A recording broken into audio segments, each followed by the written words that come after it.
Hello, lovelies. I'm so happy to be with you again this week. And today's conversation is just something that is has been on my mind for quite some time, especially because all the young people I interact with like talking about this. Otherwise, I hope you have been watching the previous videos. And if you haven't, please go back and watch. And of course, you are requested to also support us. Click on the red button, like, share, and of course, let this message reach as many people as possible. So let's get on straight to what we want to discuss today, and this is it. So, guys, I want to ask you a very intrinsic question that I want you to actually go back home and be able to ask yourself in truth. Why do you want marriage? Why do you want a relationship? But I want to specifically talk about marriage. I want to repeat this once more. Why do you want marriage? I want to put a disclaimer out there that maybe most of us don't even talk about quite often, and this is it. Marriage is a serious affair.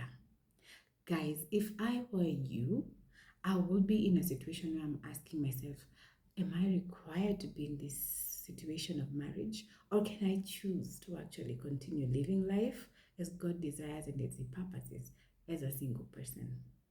Because this is it again. Marriage is a serious affair. And this is not just to scare you, but it is to tell you to prepare well, and so that we can stop entering marriage for the wrong reasons.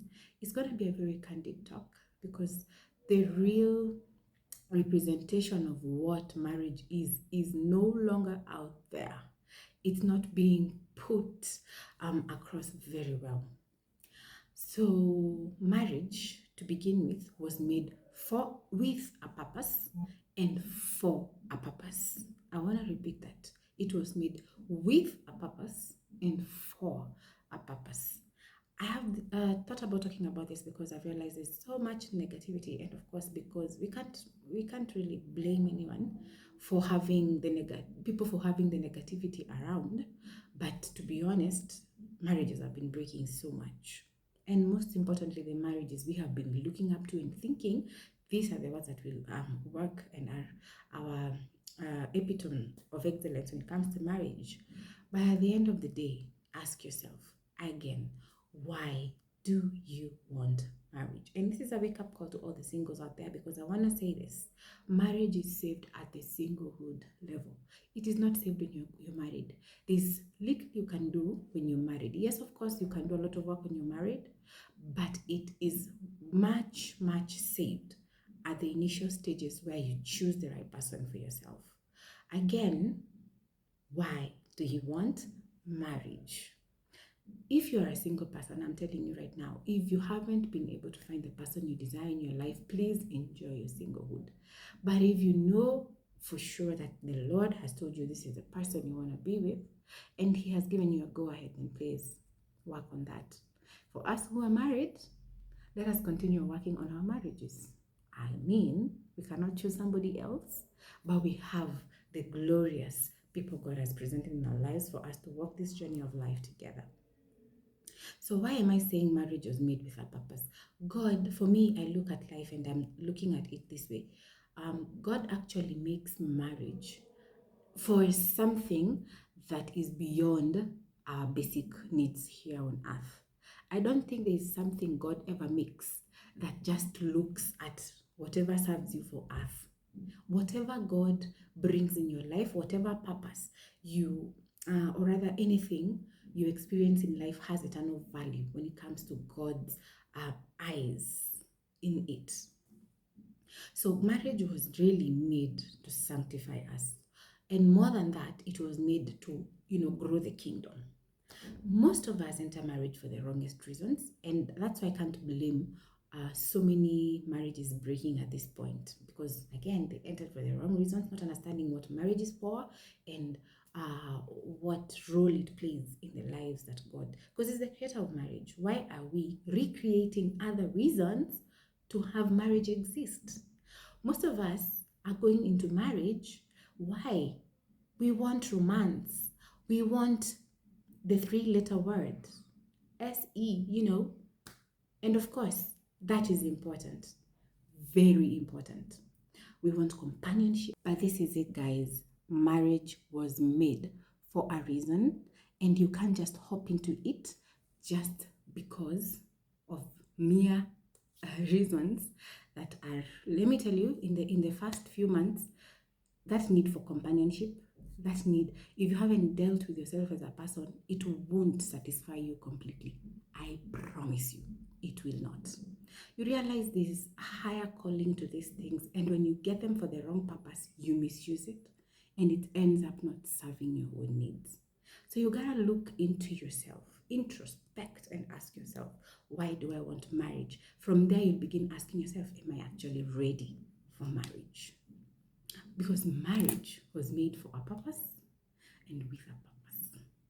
So when people are just going into marriage because I want a family, I want a partner in life, I want a travel mate, I want a housemate, I want to light up my life, those are very, very secondary. They are not the main reasons for marriage. They are just fruits of the marriage.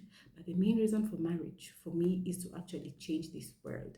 If God wanted to create, marriage, or rather to change the world through the church, through school, through podcasts, through all these necessary things we think about, that is what he would have created in the beginning. But what does he make in the beginning? He doesn't even start a church. He doesn't even start a school. He doesn't even start,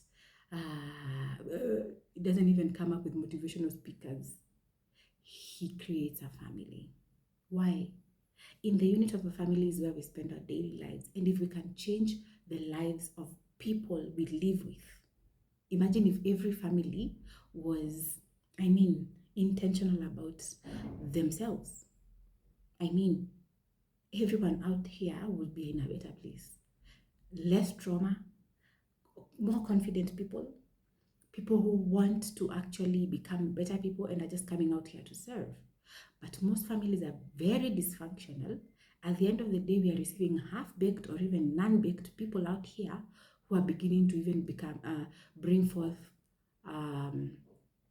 more dysfunctional families.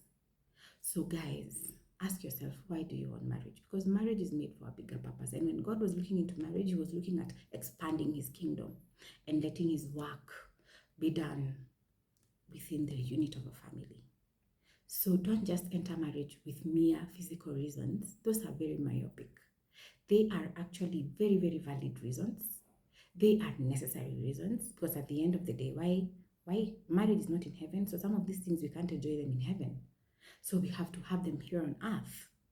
But I'm just trying to tell you, if those are the only reasons you're entering marriage, you'll be tired in a few months, even days, and you will be very exhausted. You can't carry the weight of marriage if that is the only reason. You may talk about even a traditional marriages. Even them had a purpose. Maybe it was not as very visionary as God was, but what made most of our traditional marriages stand, the purpose was to ensure the family stands for the sake of the lineage of that community, such that whatever they went through, so that family can stand. Our lineage must go through, children and offspring must keep on. Like, they valued family, and that is why you realize right now maybe it's not the same, because there's no firm purpose towards why people get into marriage. So guys, I'm encouraging you today, go back and ask yourself, why do I want marriage? Why am I working so hard to get out of singlehood just to walk into marriage? Because again, marriage is built for a purpose and with a purpose. So guys, my biggest call to you today is because I have a heart for relationships and marriage, because I know God also has a big heart in that. And I'm also in marriage, and I believe we can change this world one family at a time. So guys, please go back and ask yourself, especially if you're not married, can I make a better decision for a better future? Can I choose a better spouse for a better future? Not just any spouse, not just a good person, but a suitable person for my life. Somebody who understands how far and who I am, how far we can go together, and is visionary, and somebody who you can build together, somebody who sees beyond the physical, somebody who knows what and understands what life is all about. Because with all these flimsy reasons we get into marriage, we will end up in the same shoes as everyone else and not quite enjoying marriage. And when you know and understand the purpose of something, you can withstand every other thing because you're focused on the vision, you're focused on the goal, you're focused on where you're headed to. So guys, this is my encouragement to you today. Please go back and ask yourself, why do I want marriage? Do I really actually need it? Is it even a must for me to get married? Is it just for mere reasons? Or am I willing to partner with God to change the world one marriage at a time? Otherwise, guys, I wish you all the best, of course, in your relationships. And even as you ask yourself this question, that you'll find the right answer. See you next time.